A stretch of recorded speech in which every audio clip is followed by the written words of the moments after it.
For Buddies, bienvenidos a Soli Radio.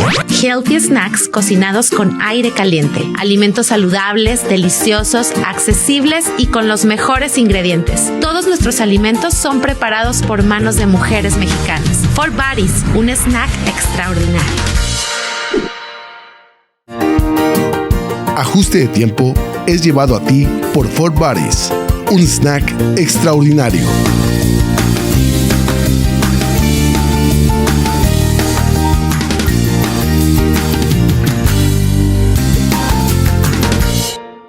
Esto es Ajuste de Tiempo con Jorge Torres Bernal, el Soli.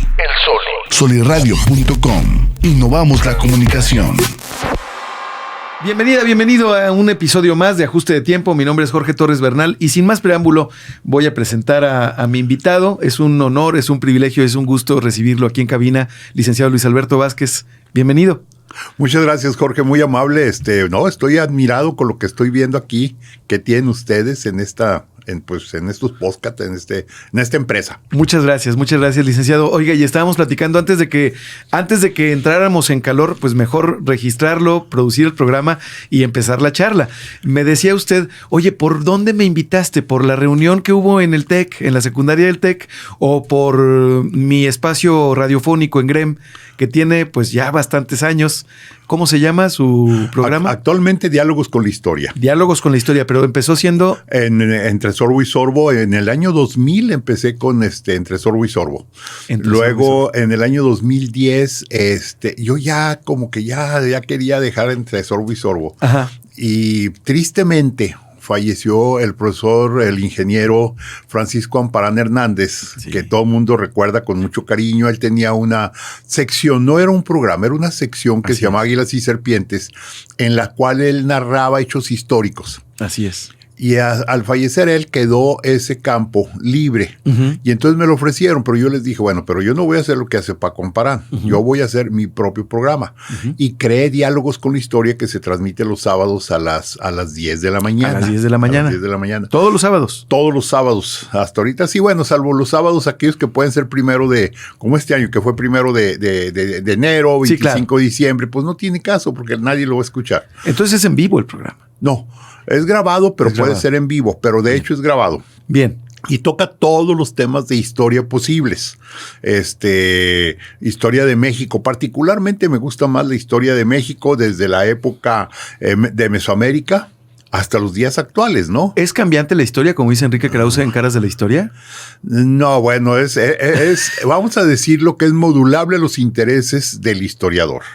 Enrique Krause bien. Le ha movido mucho a la historia de acuerdo a sus intereses sexenales. O sea que está como Paul McCartney, que cuenta lo que se le antoja de los Beatles, sí, ¿no? Sí. Pero la historia es una. Lo que pasa es que tenemos aspectos muy importantes. La percepción que podamos tener de un punto de vista determinado o de un hecho histórico determinado va de acuerdo muchas veces con el historiador. Sí, claro. Pero los hechos son. Uh-huh. Ahora las interpretaciones son las que varían. Claro. Ahora bien, también existen una serie de intereses de carácter, pues puede ser desde nacionalista, de ideológicos, hasta económicos, ¿sí? Y realmente no es tanto que la historia sea cambiante, la historia ya se dio. Ya existió, ya pasó. Pero, ¿cómo lo interpreto yo? Y generalmente yo invito personas de todo tipo, de todas las tendencias, uh-huh, ¿sí? Uh-huh. Pero trato de presentar, por lo menos la parte que yo presento, los hechos reales como sucedieron. Ya de ahí vienen las interpretaciones. Bien, vienen las interpretaciones y viene lo interesante también, sí. el debate. Y también me menciona usted un espacio que tiene una columna escrita en el Siglo de Torreón. Sí, también se llama Metáfora Ciudadana. Uh-huh. ¿Hace cuántos años, licenciado? No me acuerdo, como 7, 8 años. ¿Cuántas? Una vez a la semana. ¿Cuántos caracteres le pide el siglo? No, me da libertad, pero yo me muevo alrededor de 650, 700 palabras. Por palabra. Generalmente la imprimen en la página de editorial. Ajá. Me toca muchas veces abajo de la caricatura del editorial. Correcto, ¿sí? Correcto. Y trato temas muy diversos. Sí, muy, muy ligados a la cuestión filosófica, política, social. Activismo, participación ciudadana, sí, corresponsabilidad. Pero son opiniones. Allí no es, ¿cómo se dice? Bueno, como es una columna mía y como es metáfora ciudadana, claro, es mi punto de vista sobre problemáticas que se generan en el país. O, bueno, siempre lo comparo con un hecho histórico, pues se llama metáfora. Sí. Trato de presentar un hecho histórico en cualquier parte del mundo, principalmente en la historia de México, y luego lo adapto a un hecho actual, bien, algo que se esté viviendo. Bien, correcto. Sí. Oiga, pues yo lo invité, no necesariamente por estos dos espacios que usted nos platica, sino porque lo acabo de volver a ver después de algunos años, muy gratamente, en mi escuela secundaria, que fue La Luz, y me entero por la historia que usted nos platicó a madres y padres de familia que estábamos reunidos ahí en esa ocasión. Nos platicó la historia de la secundaria La Luz, y que es la historia también del TEC de Monterrey, por qué no decirlo Campus Laguna, y hablar de la historia del Campus Laguna y del TEC de Monterrey en Torreón, en la comarca lagunera, pues es hablar de usted y viceversa. No, porque bueno, pues quienes hemos pasado por la institución lo recordamos, yo lo recuerdo con mucho cariño, y así tengo recuerdo de muchos amigos y amigas que lo recuerdan a usted así. Yo por eso lo quise invitar en esta ocasión para que nos platicara de su historia y de su trayectoria, licenciado, como director de la secundaria. ¿Cómo se llamó? A ver, mira, en primer lugar, nace el TEC de Monterrey. Sí, primero. En 1975. 75. 75, sí. O sea que dentro de 3 años cumple ya 50. Correcto. Cuando llega aquí no tiene instalaciones físicas. Uh-huh. Y entonces rentan un pedacito de lo que era el Colegio La Luz de una congregación religiosa femenina. Sí. ¿Sí? ¿Dónde está ubicado? En la colonia Estrella. Bien. Sí, ahí estaba el famoso Colegio La Luz que mucha gente conoció. Uh-huh. Entonces solamente rentan un edificio. Ellas se quedan con el resto de las instalaciones. Bien. El TEC de Monterrey crece más rápido de lo que se hubiera podido suponer. Sí, y pues no, el edificio, aunque era un edificio de 2 pisos grande, tú lo recordás, el edificio gris, uh-huh, no era suficiente para lo que estaba llegando. Correcto. En ese momento, el patronato del TEC de Monterrey estaba integrado por unos 30 empresarios laguneros muy destacados, muy movidos, la mayoría de ellos Exatec. De allá del Campus Monterrey. De Campus Monterrey, claro, sí. Encabezados por don Santiago Garza de la Mora. Correcto. Que en ese momento era el propietario de Vergel. Uh-huh. El Colegio La Luz tenía su propio patronato. Bien. El presidente del patronato era don Manuel González, don Meme González. Sí.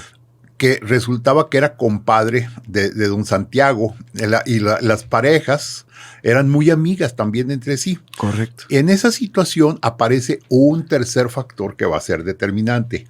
Como hacía relativamente poco tiempo que había sido el Concilio Vaticano II, uh-huh, las monjas, estas religiosas, estaban ya tratando de cambiar su manera de practicar el evangelio a una actividad más de carácter social. Habían tenido muchísimos años con la educación, pero ahora estaban pensando en otra cosa. Ellas, además del Colegio La Luz, tenían en Torreón Jardín, donde hoy todavía es la primaria del Colegio La Luz, correcto, tenían una escuela de trabajo social. Tenían la primaria allí y tenían, sí, la escuela de trabajo social. Sí. Ya habían cerrado la escuela de trabajo social. En Torreón Jardín. En Torreón Jardín, sí. Sí. Y el TEC necesitaba las instalaciones y entonces viene un convenio.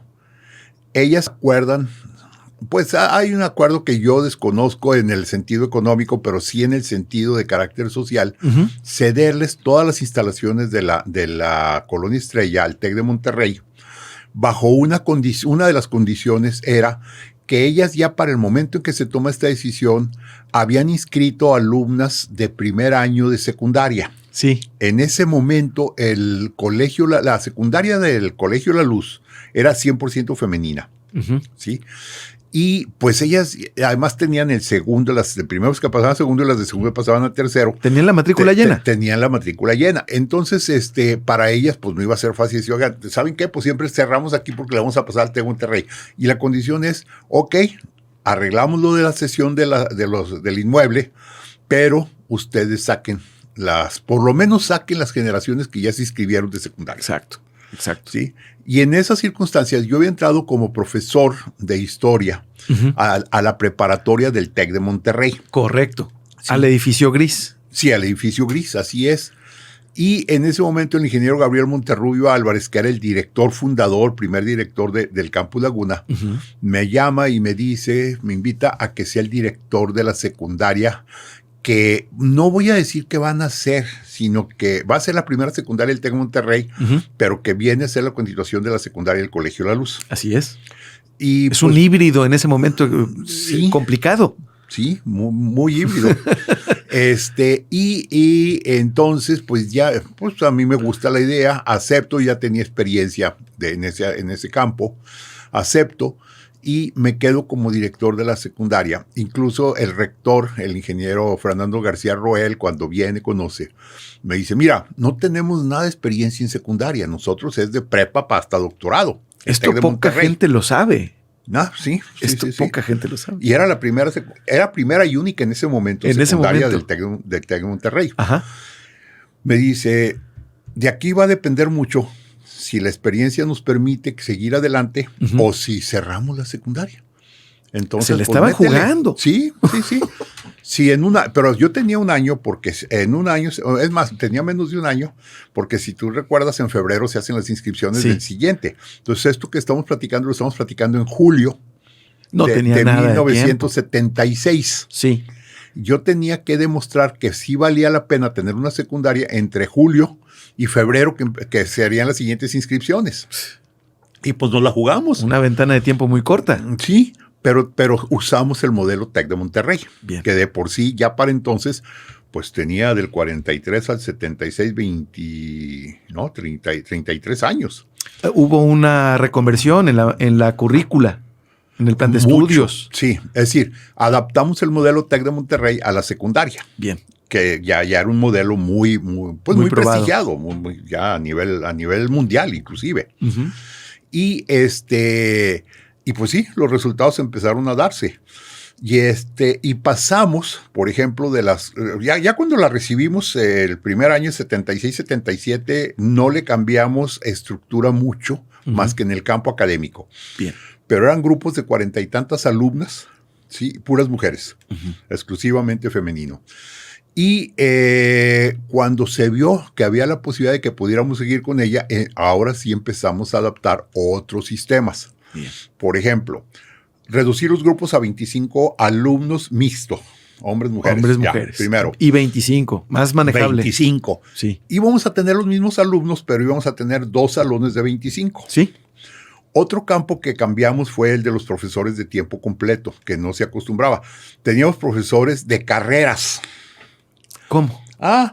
Daba clase en el Colegio La Luz, y terminaba a las 9:50 porque a las 10 tenía clase en el Colegio La Paz. Entonces eran profesores en muchos colegios. Sí, y luego de ahí se iba a La Pereira o se iba para así. Entonces nosotros adaptamos el sistema de profesores de tiempo completo. Nada más te dedicas es más, con exclusividad de servicios. Nada más te dedicas a la secundaria del TEC de Monterrey.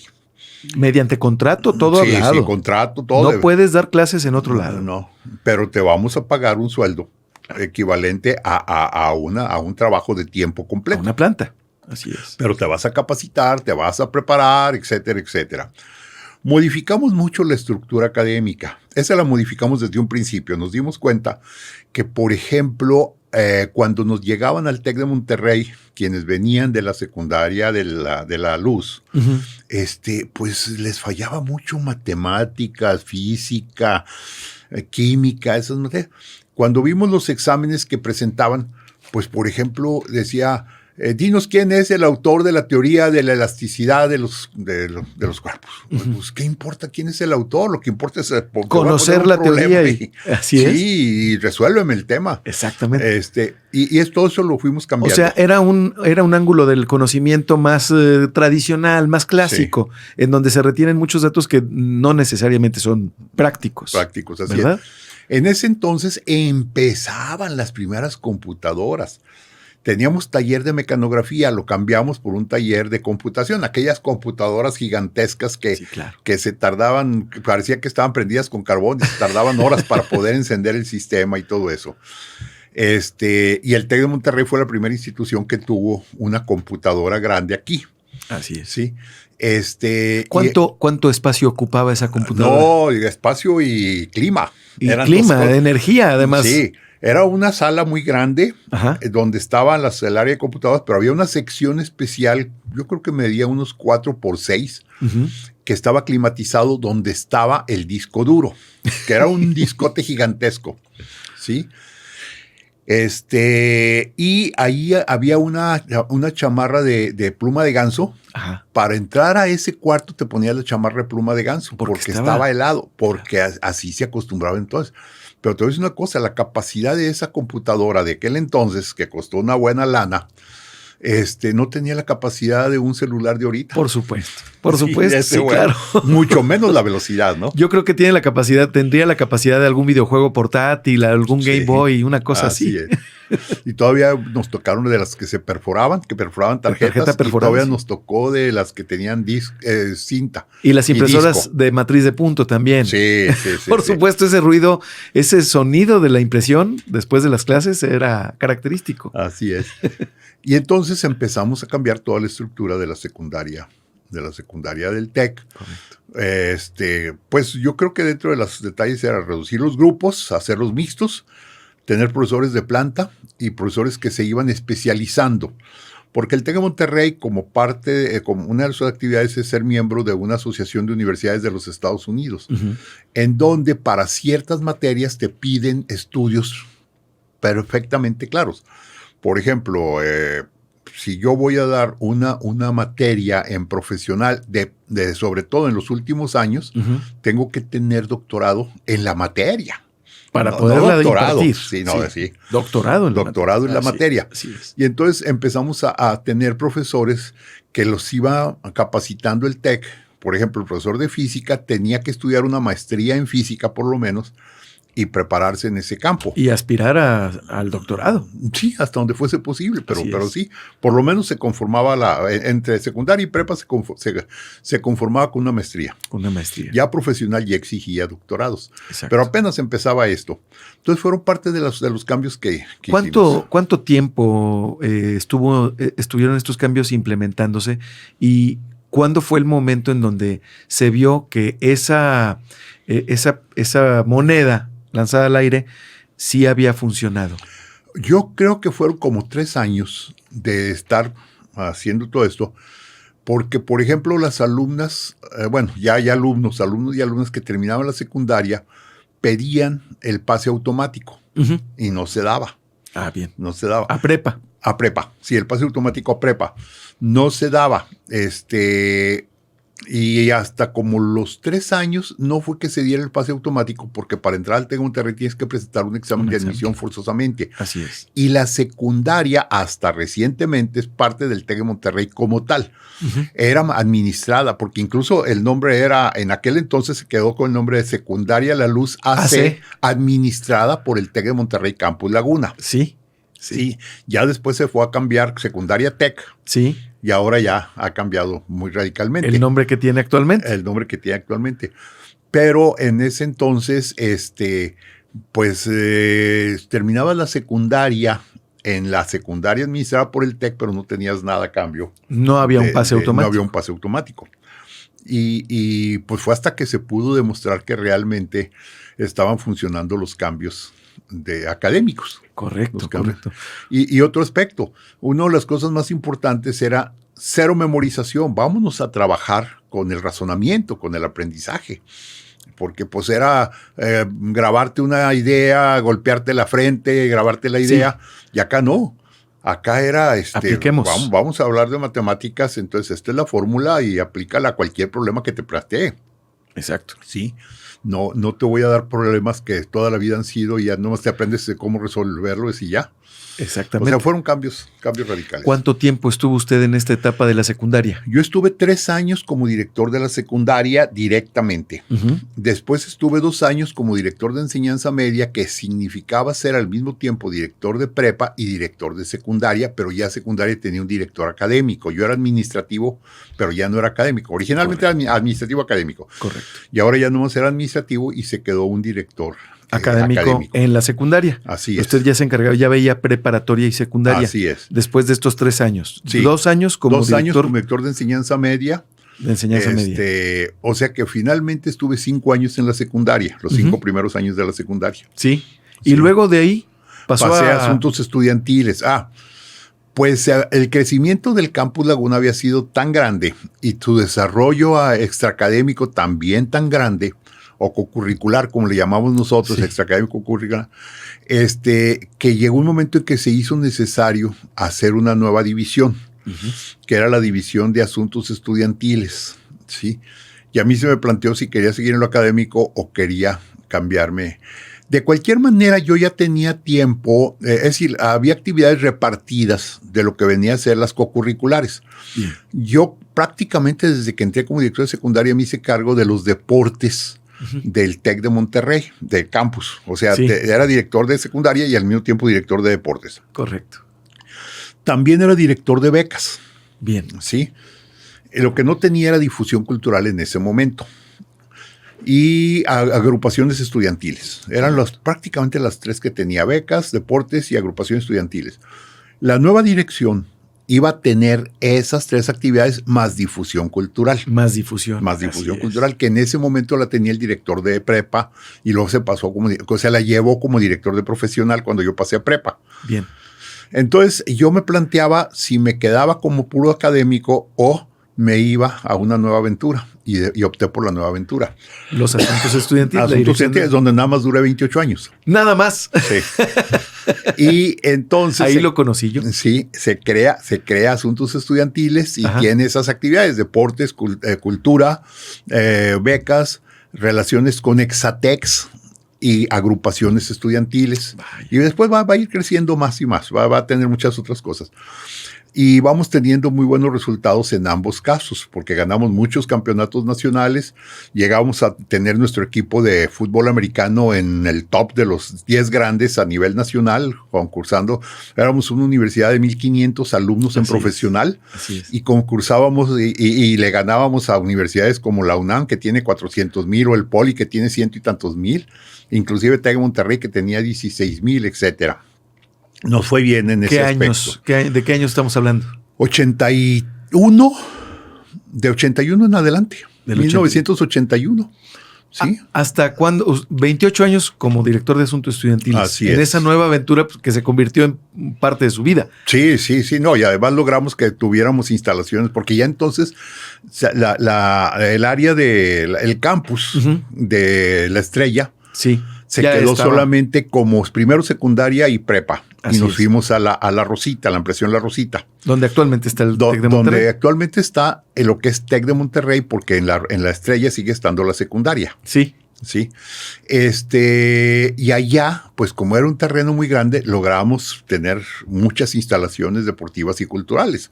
Teníamos 3 campos de fútbol, un campo de béisbol, teníamos varias canchas de básquetbol, teníamos un auditorio de usos múltiples, porque podía ser para cultura y podía ser para deportes, para básquetbol, voleibol.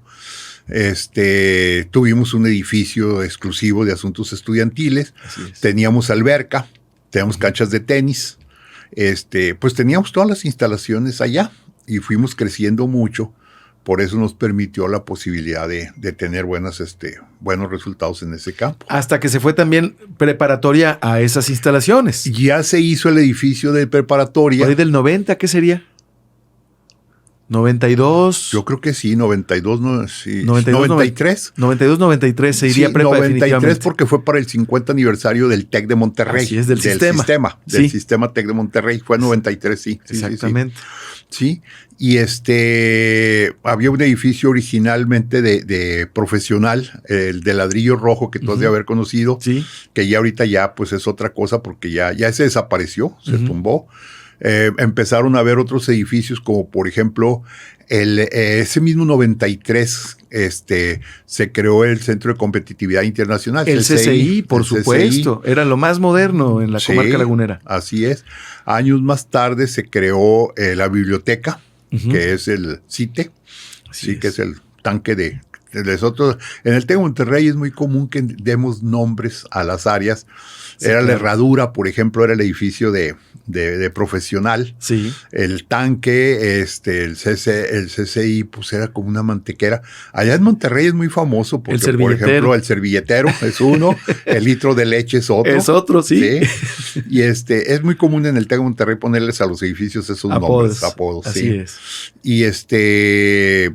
Y pues el 93 fue un año muy especial porque se inauguraron muchos edificios y muchas instalaciones. Yo recuerdo que el edificio de preparatoria era muy parecido al edificio de profesional, pero estaban encontrados. Sí. Eran de ladrillo rojo y eran gemelos de alguna manera. Sí, eran herraduras. Eran herraduras, los dos. Nada más que nadie de preparatoria se iba a profesional y viceversa.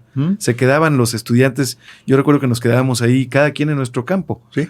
Y la biblioteca era muy pequeña, ahora es cafetería. Ahora es cafetería, porque, bueno, la cafetería estaba muy chiquita a un lado. Sí, es cierto. Esa desapareció completamente.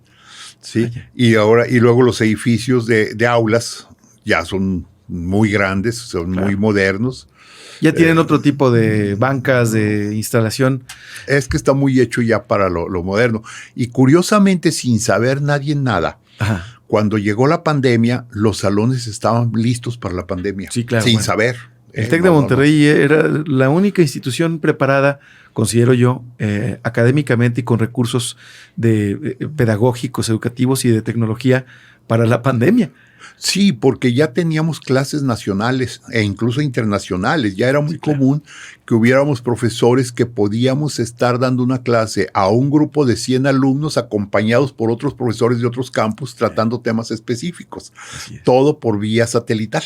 Así. Entonces, cuando llegó la pandemia en marzo del 20,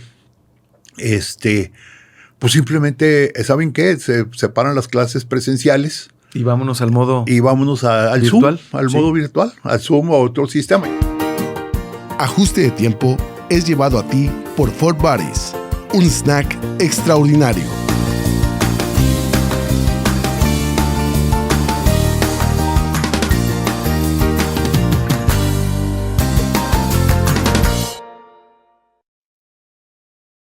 Ajuste de tiempo. Un concepto creado y dirigido por Jorge Torres Bernal, El Soli. Producido por los pioneros del podcast en La Laguna, soliradio.com. Ajuste de tiempo se transmitió al aire por primera vez en 2020, con el objetivo de conocer y compartir experiencias de mujeres y hombres líderes de opinión a nivel local, regional y nacional, intentando pasar de lo superficial a lo interno. ADT se posicionó en su año de estreno como uno de los 100 podcasts más escuchados de Spotify en México. Soliradio.com, la casa del podcast en la comarca lagunera. Fort Buddies, bienvenidos a Soliradio. Healthy snacks cocinados con aire caliente. Alimentos saludables, deliciosos, accesibles y con los mejores ingredientes. Todos nuestros alimentos son preparados por manos de mujeres mexicanas. Fort Buddies, un snack extraordinario. Ajuste de tiempo es llevado a ti por Fort Buddies, un snack extraordinario.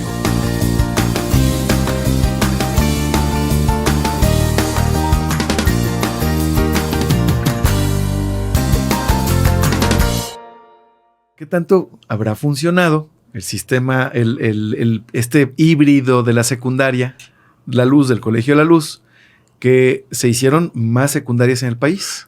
Exacto. La siguiente fue la de Chihuahua, que se llama Isaac Newton. Después hubo una... ¿A cuántos años de la Luz? Híjole. No, muy pronto, muy pronto. Tal vez 2 años, tal vez máximo 3. porque me tocó todavía como director, por lo menos de enseñanza media, llevar equipos yo creo que fueron 2 años y en el tercero nació. Correcto. Llevar equipos de básquetbol, voleibol, a competir a Chihuahua, y venían de Chihuahua a competir aquí. Bien. Ya se hacían interescuadras de alguna manera. Sí, ya. Y luego ya hubo otra con los Campus Obregón. Sí. Luego Irapuato tuvo otra. Correcto. Sí. Luego, ¿quién fue el siguiente? Querétaro creo que tuvo otra. Ahí llevamos 5. Sí. Bueno, finalmente hay 7. Correcto. Esa es donde yo sé. Pero creo yo que viene un crecimiento mayor del sistema High Point International School, como se llama ahora. Uh-huh. Siento que va a haber presencia en otros lados del país. Sí, por el sistema, Así que es el que aparece ahora. El que aparece ahora. Que es otro de los detalles. El inglés, por un tiempo, fue una materia más, igual que matemáticas, uh-huh. igual que física, igual que ciencias sociales. Y ahora el inglés es un contenido de cajón. Ya de cajón, hay materia, en secundaria están llevando materias en inglés, como lo hacen otros con los colegios bilingües. Entonces eso significa que ya la secundaria es bilingüe. Así es su naturaleza. Sí. ¿Desde cuándo? ¿Desde ya? No, ya tiene, yo creo que pues ya tiene como unos 12, 13 años. Que es bilingüe. Que es bilingüe en el sentido de que llevan clases en inglés, forzosamente. Correcto. O sea, llevan clases de inglés. Y en inglés. Y en inglés. Materias en inglés. Sí, porque el TEC de Monterrey pues ya tiene muchos años en donde hay materias en inglés. No hay vuelta de hoja. No hay vuelta de hoja. Y lo más interesante... Unas muy agradables como trigonometría. En inglés. Así es, en inglés. Lo más interesante es que los profesores son profesores nativos. Bien. Que eso es determinante por la pronunciación, por muchas cosas, ¿no? Generalmente canadienses, americanos. Y bueno, también se da mandarín. Y los profesores son chinos. Qué interesante. Originales. O sea, porque lo importante es que lo aprendas de un angloparlante. Sí, así es. Nativo. De un nativo, un profesor nativo. Muy interesante, porque eso es una diferenciación en la oferta educativa que valga la redundancia, da un diferenciador de importancia a la oferta del TEC de Monterrey. Hace unos días tuve oportunidad de estar en el evento del Colegio de Abogados y traté mucho con lo que viene a ser el Estado Mayor del Secretario de la Defensa Nacional. Uh-huh. Hay un contrato, un convenio en TEC, Defensa Nacional, de becas y demás. Bien. Y uno de ellos, al saber que yo era profesor del TEC de Monterrey, uno de los ejecutivos, me dice, yo tengo mis hijos en el TEC de Monterrey y estoy muy contento por una sola razón. La razón es que a nosotros, a los militares, nos mueven fácilmente de una ciudad a otra. Sí. Y mi hijo en el TEC de Monterrey se puede mover. Y le digo, sí, porque incluso a medio semestre, si te cambian de Chihuahua a Chiapas, ahí hay te campus. vas allá a Chiapas, hay campus, y en el campus de Chiapas te reciben hasta con las faltas que llevas en el campus Chihuahua. El sistema es el mismo. Es el mismo, es un solo sistema. Incluso ya ahorita ya está tan centralizado que todo se manda a las computadoras centrales que están en Campus Monterrey. Así es. ¿Sí? Así es. Y yo me acuerdo todavía de mi matrícula. Sí, es lo primero que te enseñan, así es. Es única, tu matrícula es única, no tiene ya. Lo mismo cuando entraste a prepa, que cuando saliste de doctorado tu matrícula es una sola. Es la misma. Sí. Así es. Y si estudiaste en 5 o 6 campus, tu matrícula nunca varió. Es la misma matrícula. Es la misma matrícula. Y luego también nos platicaba usted en esta tarde, muy agradable, por cierto, sobre la pirámide de la fidelidad. Esa es una cosa fue una invención que inventamos en asuntos estudiantiles. Ya en asuntos estudiantiles. Sí, es que te comenté hace un momento que yo también tenía la relación con egresados. Sí. Lo que es Exatex. Sí, claro. ¿Sí? Entonces, a los alumnos que terminaron lo que ofrecía el Campus Laguna, que era secundaria, preparatoria, profesional y maestría, porque en el Campus Laguna nunca hemos tenido la oferta de doctorado. La tiene el TEC de Monterrey, pero no el Campus Laguna. A los alumnos que terminaban esas 4, les dábamos una pirámide muy bonita de labrada, con su nombre y sus años en que estudiaron, y cada cara correspondía a secundaria tal, prepa tal, profesional tal y maestría tal. ¿Cuántas pirámides habrá entregado? Cuando yo entregué, yo creo que entregamos bastantes, yo creo que entre 30 y 40 fácil. Qué bárbaro, 30 o 40. Que eran alumnos que habían estado de secundaria a maestría. A maestría. Sí. Que no conocían otro sistema más que el TEC de Monterrey. No más, pues sí, prácticamente sí. Fuera de la primaria, pero ya entrando a secundaria se quedaban ahí. Licenciado, ¿qué tanto porcentaje de su vida ha sido y es el TEC de Monterrey? Ah, qué buena pregunta. Yo creo que es el 60 y tantos %, casi 70. Sí. De su vida. Sí. O sea, yo tengo 47 años trabajando en el TEC de Monterrey y tengo 73 de edad. Ahí calculas. A ver, y de esos 47 años usted, desde tempranito en la mañana hasta, yo recuerdo, muy entrada la tarde, noche. Cuando yo estaba en asuntos estudiantiles, yo trabajaba de lunes a domingo. ¿Por qué de lunes a domingo? Bueno, porque de lunes a viernes eran clases a cuestión académica, todo lo que correspondía a eso, entrenamiento y demás. Pero lo que era deportes, pues siempre había partidos de fútbol americano, partidos de fútbol soccer, básquetbol. ¿Y ahí estaba usted? Sí, yo tenía que estar por ahí porque yo soy muy aprensivo, ¿sí? Y luego, el domingo, por ejemplo, jugaban los equipos de soccer, sí, allí en el TEC. Y también. Pues tenía que darme la vuelta porque pues es que el deporte es muy agresivo, y había pleitos, como en todos, sin excepción. Había que estar presentes. Y había que andar por ahí dando la vuelta. Había béisbol. Al mismo tiempo se jugaba, casi simultáneamente estaban jugando béisbol y fútbol, soccer los domingos en la mañana. Había días que yo quería desayunar y ya me estaban hablando por teléfono. El Chabelo, no sé si te acuerdas, que era el jefe de jardineros, y él también trabajaba los domingos. Me acuerdo. Ya me estaba hablando, oiga, pues que aquí hay un equipo que dice que le prestaron el campo, pero yo no tengo yo no tengo nada. Registro. Sí, porque dejábamos dejábamos los roles de juegos y demás, pues ahí voy a ver qué pasó. Usted dice de sí, aprensivo, pero ¿no es vocación? Ah, claro, no, yo lo hacía feliz de la vida. Luego, en cuestión de cultura, pues teníamos las revistas musicales. Sí, claro. Que teníamos, o las obras de teatro, o las compresencias, que generalmente eran los viernes en la noche, sábado en la noche, domingo en la tarde. Bien. Y yo tenía que estar ahí. Por supuesto. Sí. Oiga, licenciado, le quiero preguntar también de esta, sobre la vocación. ¿Qué diagnóstico tiene usted con el educador, con la educadora actual, con el maestro, la maestra, con el devenir de la educación? Porque en la aula, a quienes nos gusta un poquito del tema, yo he sabido que después de la era digital y sobre todo después de la pandemia y de que nos fuimos a casa, la atención, el tiempo de atención, el span que le llaman de atención del alumno, ha sufrido mucho de poner atención 20 minutos a 8 minutos a segundos. ¿Cómo ve usted? ¿Qué diagnóstico da ahorita a la educación? Bueno, creo que son dos aspectos. Me preguntabas del profesor. Sí. Yo creo que habemos dos tipos de profesores. Los que nos gusta ser profesor y no nos interesa otra cosa más que el estar ahí. Enseñar.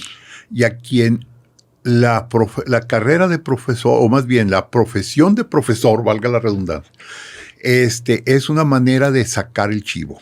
Ya. ¿Sí? Ya. Como en todo, ¿no? Sí, como en todo. Estaba viendo, por ejemplo, de una universidad que tiene profesores, 500 profesores, leía yo, con doble tiempo completo. Y dije yo, ahí caramba, pues ¿cómo, no? ¿Cómo? Y la pregunta otra es, ¿a qué horas preparan sus clases? Así es. ¿Sí?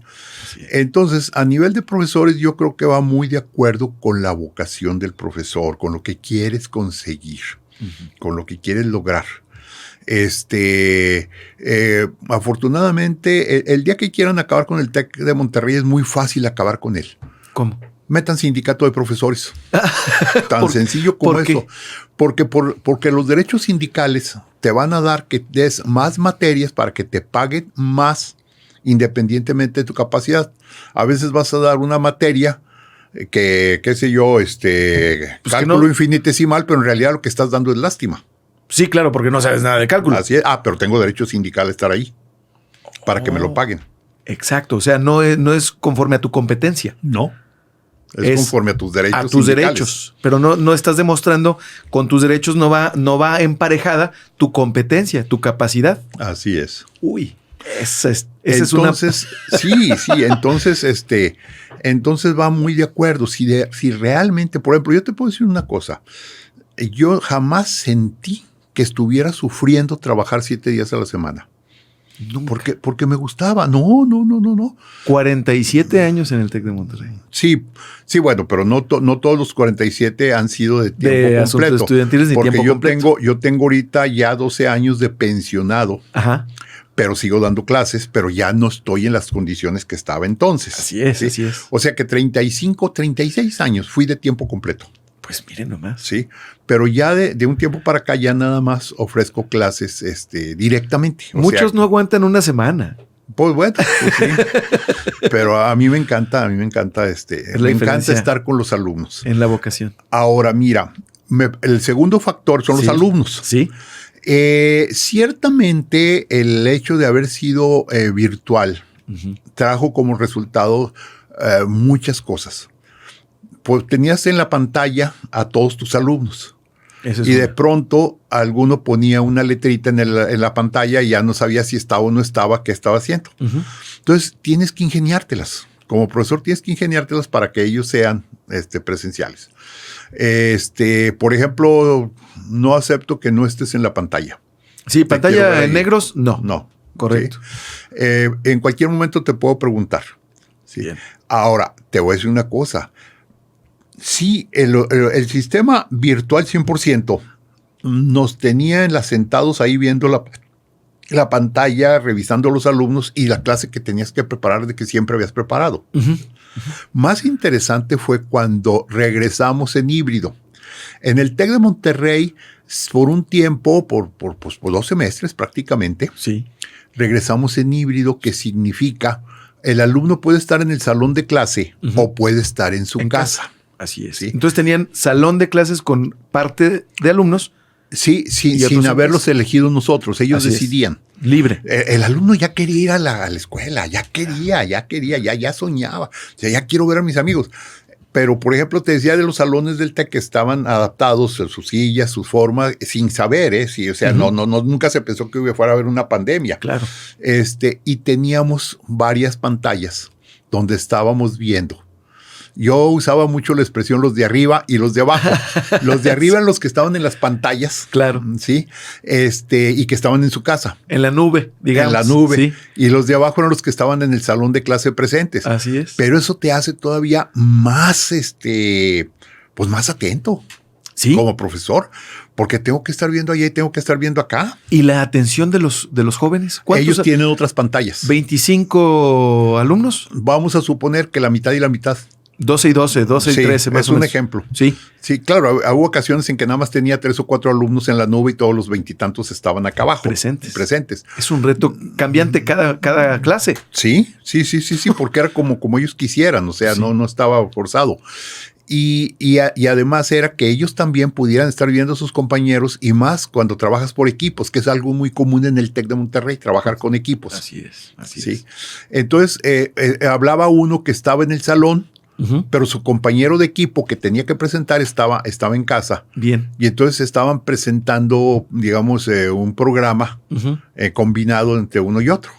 Entonces te hace estar más atento. Entonces, sí, la pandemia nos llevó a buscar modelos diferentes. Sí nos hizo, pues a mí sí me hizo sufrir un poco. Sí, yo creo que a todos. Sí, trastabilla. No, había profesores que decían, no sé qué hacer.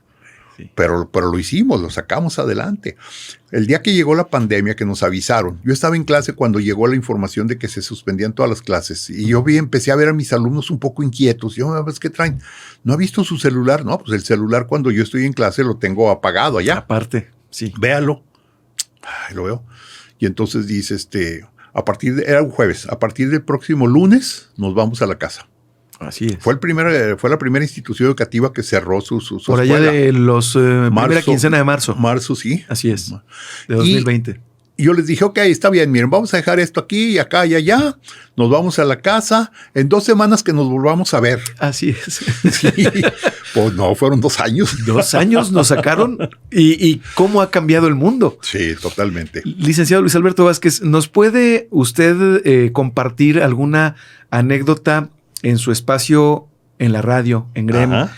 en su columna en El Siglo de Torreón o en su trayectoria como director de asuntos estudiantiles, como director de la secundaria La Luz, como director de enseñanza media en el TEC de Monterrey, en prepa y secundaria, que usted diga, esta vivencia, esta anécdota, este recuerdo, se me quedó grabado y lo quiero compartir? Tengo varias. Pero mira, por ejemplo, tengo una muy presente cuando era director pues ya de asuntos estudiantiles. Uh-huh. Y era becas, tenía becas. Es un ejemplo. Era, no sé, el día 5 o 6 de enero. El TEC estaba vacío, las clases empezaban como el día 12, una cosa así, no había casi nada de gente, pero los intendentes estaban allí. Debió haber sido el día 6 de enero. Día de Reyes. Acabas de darla. Era muy común que las familias fueran a verme por la cuestión de las becas. Correcto. Sí. Entonces eran, yo creo que era como las 10 de la mañana. Yo andaba fuera de mi oficina y estaban los intendentes ahí y llega una señora que tenía a sus hijos becados, humilde, y lleva un paquetito, ¿cómo te puedo decir? Del tamaño de un celular, pero cuadrado. Sí. ¿Sí? Envuelto en papel aluminio. Correcto. Y llega y me dice, le traigo este regalo, muchas gracias por la beca de mis hijos. Entonces yo lo primero que hice fue poner las manos atrás. Sí. No, señora, muchas gracias. No puedo aceptarlo. Y los intendentes, pero mira, así, como buitres viendo qué hacía. Porque vieron a la señora mostrándome ese envoltorio. Sí. Y le digo, no, señora, muchas gracias. No, gracias. Gracias, de veras, te lo agradezco mucho, pero como si me lo hubiera dado. Ándele para su café. Y le digo, ¿para mi café? Sí, mire, pues es que hice rosca de Reyes y le traigo. Vámonos, pues ahí está. Le dije, muchas gracias, señor. Claro que sí. Y se lo acepté. Sí.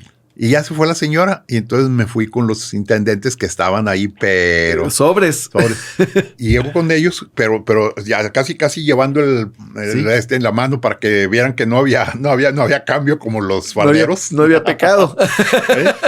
Y digo, ¿qué? ¿Gustan un pedacito de...? Se quedaron con la cara así, porque suponían otra cosa. Sí, claro, que iba a haber ahí un arreglo. Sí, y es que es muy común pensar en eso. Es muy común. Pues hemos estado acostumbrando por muchos siglos en México desde la época, pues yo creo que hasta desde la época mesoamericana en esto. Sí. A que la corrupción sea una característica o que sea endémica. Sí. ¿Verdad? Sí. Ahora, de esas te puedo platicar muchísimas. Tal vez la más famosa de todas es que, no sé si te acuerdas que teníamos una combi tal cual. Ajá. Y trajimos a Ofelia Guilmain. Sí. Se había presentado en Saltillo. Uh-huh. Y nosotros teníamos que trasladarla de Saltillo a Torreón. Para la compresencia, no me acuerdo qué compresencia era, porque la trajimos 2-3 veces. Y pues yo mandé al entrenador de softball, el Seco Macías. Sí, ¿cómo no? Que fuera por ella, por favor, mira, Seco, ayúdame, ve. Y se fue en la combi por ella. Llegó y se suponía que tenía que estar por ella a las 10 de la mañana en el hotel que estaba en Saltillo, donde se la iba a traer para acá directo al hotel y lo a ensayar con los alumnos. Cuando suena el teléfono y me dice, oiga, le voy a pasar a la señora. Molesta. Contesto, sí. Óigame, pues, ¿qué cree que soy vaca? Híjole. No sé de qué me está hablando. No entiendo. ¿Por qué me manda una combi? A mí mándeme un Gran Marquis. Ay, yo así no voy a Torreón. No, señora, pues discúlpeme, pues nunca como a mí no me pasaba por la cabeza que hubiera una distinción de ese tipo. Sí. Le dije, espéreme tantito, ahorita lo arreglo, déme chance. Y entonces, pues ya le colgué. Bueno, páseme por favor al señor. Le hablé y dije, oye, ahorita en este momento voy a hablar con el director del Campus Saltillo que nos rente un gran marquís y te vas por él y te la traes. Y yo, sí, cómo no. Y luego, pues ya hablé yo y sí, cómo no. Oye, pues ahorita te lo consigo. Pues claro que sí, encantado. Ahí va, para allá. Ajá. Y luego me vuelve a hablar el Seco. No, la señora dice que sí se va siempre en la combi. Ya nos vamos. Ya. Pues ya suspendemos todo. Entonces dice el Seco que en el trayecto entre Saltillo y Torreón, que el ambiente era tal que se podía cortar con un cuchillo. Sí, la señora no habló para nada. Y eso que le habíamos puesto una hielerita y demás con refrescos, jugos y todo para que viniera a gusto. Llegó al hotel, se metió y luego dijo, ahorita vienen por mí para que me lleven al ensayo en el Teatro Martínez. Y la habíamos llevado al Paraíso del Desierto. Ajá. Estaba pues ahí 3 cuadras. Sí. Total, ya fuimos por ella, no dijo nada, llegamos y se puso a trabajar con los muchachos. Y al final vamos a tener un gran espectáculo esta noche. Pues nos hicimos grandes amigos de la señora. Oh, hombre, qué padrísimo. La primera vez. Era la primera vez que vino. Sí. ¿Y después cómo mandó por ella? No, es que en ese entonces hubo dos tipos de compresencias que teníamos nosotros. Sí. Una las organizaba el director de difusión cultural de Campus Monterrey, Gerardo Maldonado, y él se encargaba de todo y nada más nos pasaba los costos a los campus directamente. Que era la mayor parte de las que tuvimos. Las otras, y así llegaba Ophelia Guilmain. Así llegó. De esa manera. Las otras nosotros lo manejábamos directamente. Así trajimos a Humberto Zurita, trajimos gente, a esta Nuria Bajes. ¿Cómo no? Trajimos a Lorenzo de Rodas. Los trajimos nosotros por nuestra cuenta. Claro, con Humberto Zurita, pues por la relación que guardábamos Torreón y demás. Así es. Trajimos muchos artistas nosotros, pero en esa ocasión era, es decir, se hacían giras por varios campus y el Campus Laguna era uno de los campus de las giras. De los que estaba programado para esta gira. En esta ocasión. En esta ocasión. Oiga, licenciado, ¿nos puede compartir cuál es su palabra favorita? Adelante, vamos a darle. Seguro que sí. No sé, tengo... En optimismo, en adelante. Es que mi vida ha sido optimista. Yo me siento una persona beneficiada por la providencia. Si tuviéramos tiempo, te platicara, por ejemplo, de cosas que me han pasado a mi esposa y a mí en viajes nacionales e internacionales, lo que nos ha sucedido, sería así. Hemos tenido una suerte, que yo le digo suerte providencial, de la providencia. Sí. Increíble, hemos tenido cosas maravillosas, hemos estado en lugares donde se nos presentan oportunidades que ni siquiera nos hubiéramos imaginado que se fuera a presentar. Entonces, yo tengo que ser optimista, ¿sí? Porque hasta el día de hoy, a Dios gracias, las cosas han funcionado. Han salido bien. Han salido bien. Licenciado, ¿quién es Luis Alberto Vázquez? Un lagunero, amante de su patria, amante de su pueblo, porque patria y pueblo son dos cosas diferentes. Distintas. Sí. Amante de su pueblo, primero amante de su patria. Amante de la historia, amante de la música, de la ópera, de la literatura, amante de su familia, amante de la educación. Platíqueme, por favor, licenciado, ya que nos ha respondido esta pregunta, ¿por qué estudió? Usted estudió Derecho. Sí. ¿Por qué estudió Derecho? Ahora sí que me pescaste en la movida chueca. Mira, yo estudié el bachillerato en la PBC de Ciencias Químicas. Correcto. Luego terminé el bachillerato, iba a estudiar en el TEC de La Laguna. Pero no nos recibieron. Teníamos que hacer un propedéutico. Sí. Y en ese momento yo me fui a la Ciudad de México y iba a estudiar la carrera de economía. Nomás para que te des que centrado estaba, andaba súper centrado. Economía en la UNAM. En la UNAM. Ok. justo cuando nació el movimiento del 68. Casi no eran rojillos en economía, ¿verdad? No. y justo hubiera sido compañero de Pablo Gómez. Sí, claro. El actual... Que a Pablo Gómez le dicen el del SAT. No es del SAT. No, ese es la otra. ¿Dónde está Pablo? Él está ahorita al frente de buscar a los que se llevaron toda la lana. Como dice Muñoz Ledo de Pablo Gómez, un Robespierre con guaraches. Así es. Sí. Pablo Gómez. Incorruptible. Sí. La Fiscalía Anticorrupción. Es el fiscal anticorrupción. Sí, el fiscal anticorrupción. Así es. Yo hubiera sido compañero de varios de ellos, pero Bien. En ese momento empieza el movimiento del 68 y yo me vengo a Torreón y empiezo a promover el movimiento del 68 aquí en Torreón. Aquí en Torreón y estoy en el... Y en ese momento la Escuela de Derecho, que era su segundo año, la Escuela de Derecho de Torreón, que era Escuela de Jurisprudencia Sección Torreón, todavía no existía la Escuela de Derecho. Correcto. Era un saloncito de la Escuela de Saltillo. Sí. Y andaban casi en promoción, o sea, así como los árabes que se ponen ahí en la Hidalgo a vender cosas y pásele aquí barato y demás. Así es. Así. Y entonces entré a la Escuela de Derecho y pues me gustó y me quedé. Ya me quedé aquí porque ya vino el 2 de octubre. Sí, bueno. Yo no estaba en México en el 2 de octubre. En otras condiciones yo hubiera estado en México en el 2 de octubre. Y aquí me quedé y me metí a la Escuela de Derecho. Y pues me cayó bien, mira, te voy a ser sincero, se me hizo fácil. O sea, yo la llevaba sobre rieles, la carrera. Yo la llevé sobre rieles. Es decir, que sí tenía esa vocación, sí tenía esa facilidad. Sí. Sí. ¿Qué materias le gustaban más?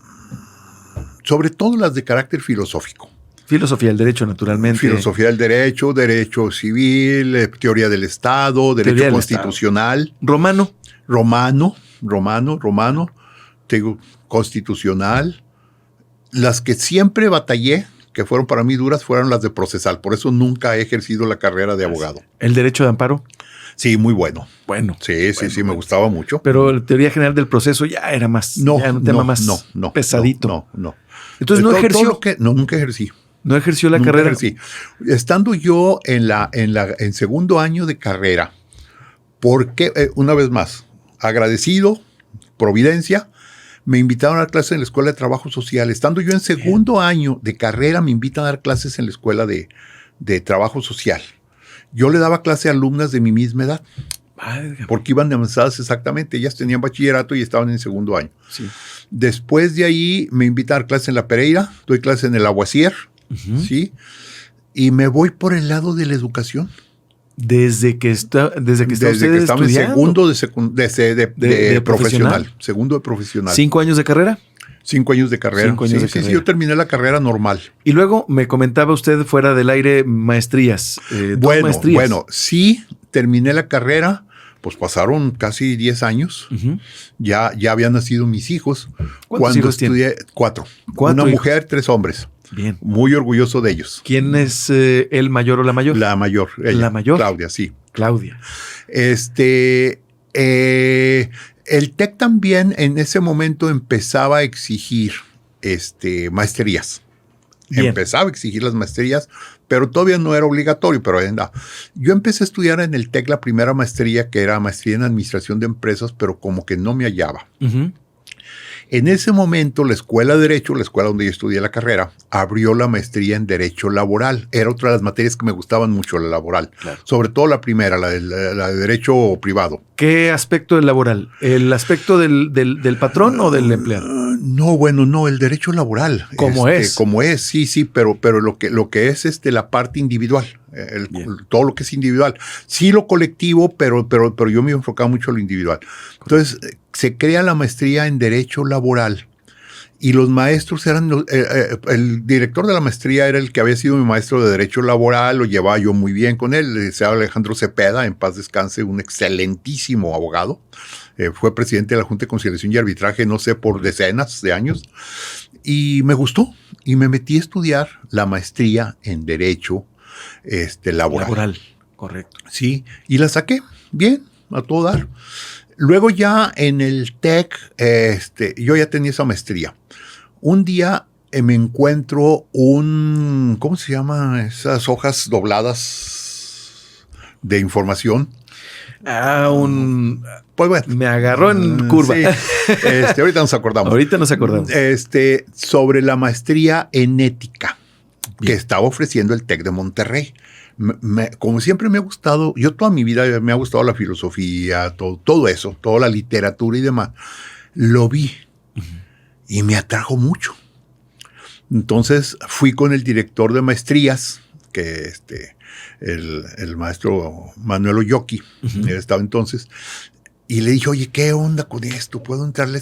¿Cuánto me cuesta? No, pues tienes beca del 100%. Fantástico. Pues le entramos y me fui con ella, me fui con esa maestría.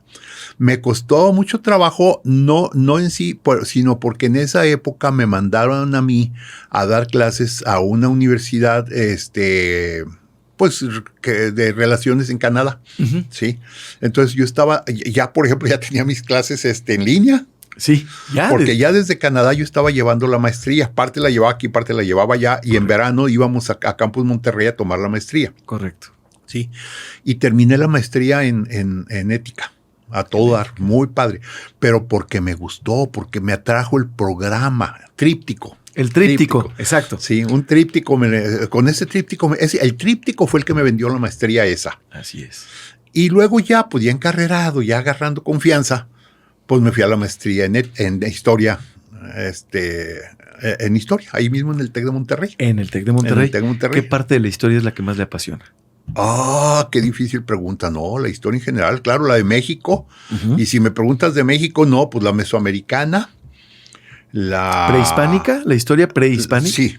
Sí, lo que pasa es que yo me niego a decir prehispánico o precortesino, porque prefiero hablar de Mesoamérica. Sí, desde el ángulo mesoamericano. Desde el ángulo mesoamericano, y soy un enamorado de... Eduardo Galeano, Las venas abiertas de América Latina. De América Latina, es una de ellas, sí. ¿Le gusta el libro? No, me gusta, se me hace que está un poco polarizado. ¿Está muy alarma? Sí. Me gusta más la visión de los vencidos lo conocí muy bien, en paz descanse, murió hace unos 2 años el maestro Ahorita nos acordamos. La visión de los vencidos. Sí. Que a eso va mi pregunta. ¿Qué libros nos recomienda? ¿Qué 3 libros nos recomienda de historia? Que es. Ok, es que lo que pasa es que vamos a partir de que los libros grandes sobre la historia no nacen en Mesoamérica. O sea, son sobre Mesoamérica, pero no nacen en Mesoamérica. No nacen aquí, sino que nacen precisamente en la época virreinal, de la que estoy tratando precisamente y estoy a punto de escribir un poco, que le llaman la Edad Media de México, y no es cierto, Mesoamérica, la época virreinal, que además es virreinal, no colonial, México nunca fue colonial, fue virreinal. Correcto. Fue una época, esos 300 años fueron maravillosos y lo estamos viendo, lo vemos.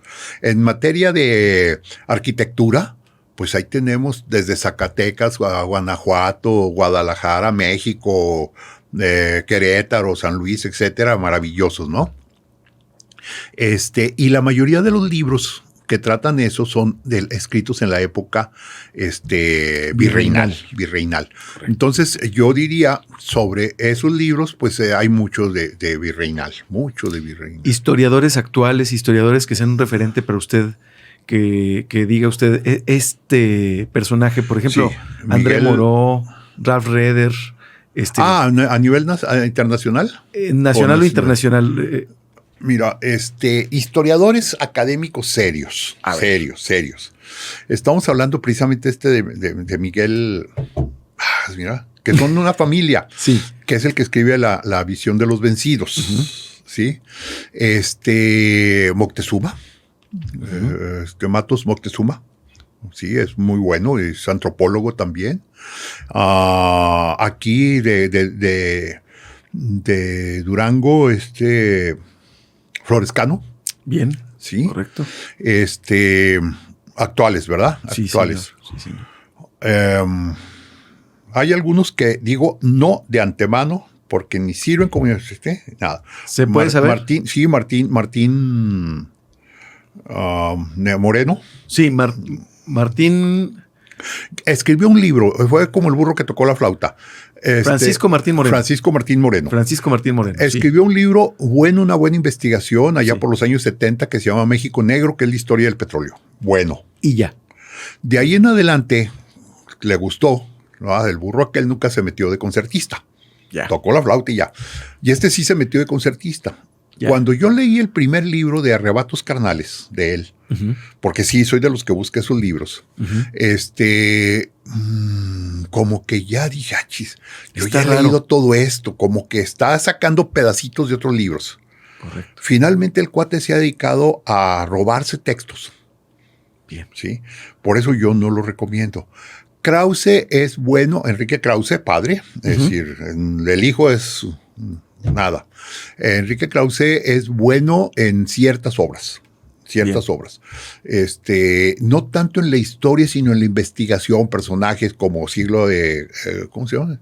De caudillos y demás. Exactamente. ¿Sí? En el trabajo de investigación. En el trabajo de investigación. Luego hay, pues es que no me acuerdo, muchas veces me pasa lo mismo que cuando me preguntan de películas de artistas. No, pues sabrá Dios. Sabrá Dios. No, nunca me fijo en eso. A veces no me fijo tanto en los autores, sino en las obras. Sí, así es. ¿Sí? Ahora, yo tengo el defecto de que lo que agarro, me gusta leerlo. Y también veo muchos documentales. Hasta terminar. Sí.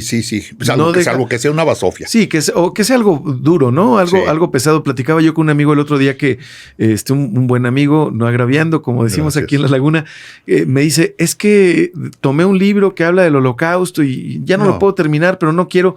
Le digo, pues estás como una obra de Memorias de Chernóbil, de una ganadora del Nobel de literatura.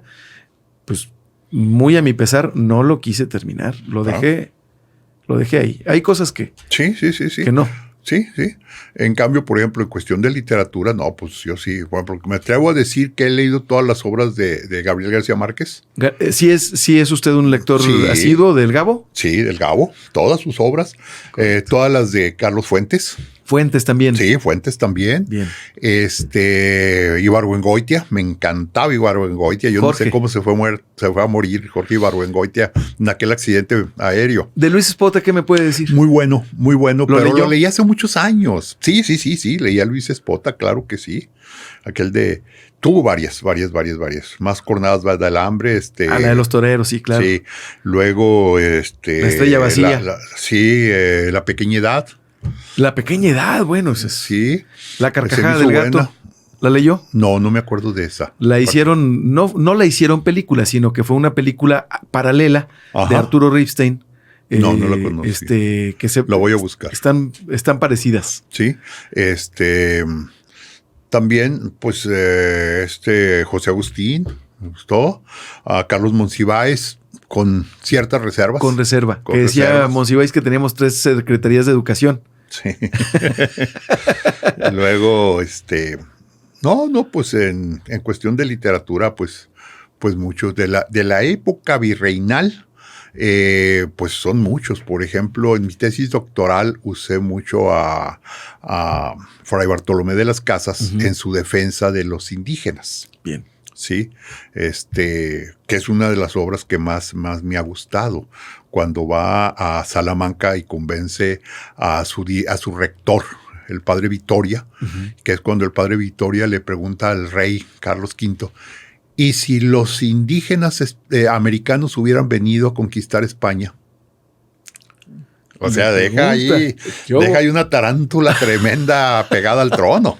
¿Sí? El licenciado, la historia de México por el Colegio de México. Muy buena, muy buena. ¿Recomendable? 100%. Porque son investigadores, son muy buenos, son muy buenos. Sí. Correcto. Si a mí me hubiera gustado estudiar un doctorado que hubiera tenido tiempo de historia, lo hubiera hecho en el Colegio de México. En el Colmex. Sí, en el Colmex. Sí, muy bueno. Licenciado Luis Alberto Vázquez, ¿nos puede regalar algún mensaje ya para terminar este episodio? Pero yo se lo quiero pedir, no sin antes invitarlo a que esta no sea la única, sino la primera ocasión que nos acompaña. Encantado. ¿Sí? Sí. ¿Con qué nos deja? Que nos vamos, que llegamos sin nada, nos vamos sin nada.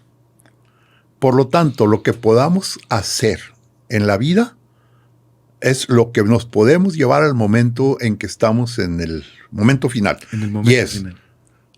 Lo que podemos hacer por los demás, ¿sí? Y lo que podemos aprender, Básicamente serían las dos cosas que nos podemos llevar, ¿sí? Yo tengo una frase por ahí que dice, es tan poquito el tiempo de nuestra vida que debemos apresurarnos en aprender y ayudar. Aprender y ayudar. Sí. Licenciado Luis Alberto Vázquez, ha sido un honor, un privilegio y un placer entrevistarlo en esta primera ocasión, porque se quedó como una invitación al aire, pero muy en concreto, para que volvamos a grabar este programa. Jorge, me dio mucho gusto volverte a ver. Te recuerdo con mucho cariño. Ya te lo demostré antes de fuera del aire. Señor, y me da mucho gusto y gracias y te felicito. Muchas gracias. Licenciado Luis Alberto Vázquez, gracias por haber estado en Ajuste de Tiempo y gracias a ti por haber visto este episodio tan especial para tu servidor. Mi nombre es Jorge Torres Bernal. Nos vemos y nos escuchamos la próxima semana. Ajuste de Tiempo es llevado a ti por Fort Buddies, un snack extraordinario.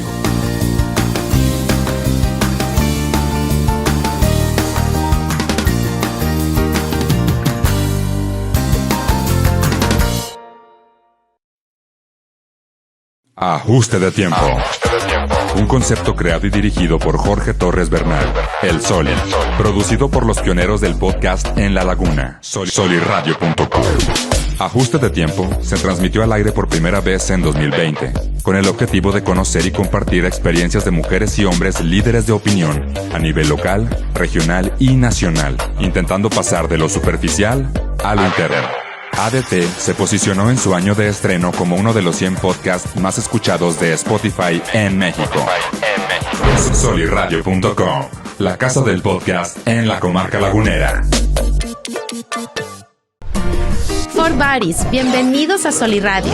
Healthy snacks cocinados con aire caliente. Alimentos saludables, deliciosos, accesibles y con los mejores ingredientes. Todos nuestros alimentos son preparados por manos de mujeres mexicanas. Fort Buddies, un snack extraordinario. Ajuste de Tiempo es llevado a ti por Fort Buddies, un snack extraordinario.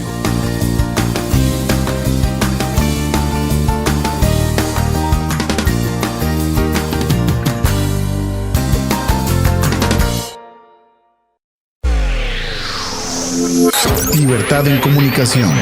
Soliradio.com. Suscríbete en Spotify.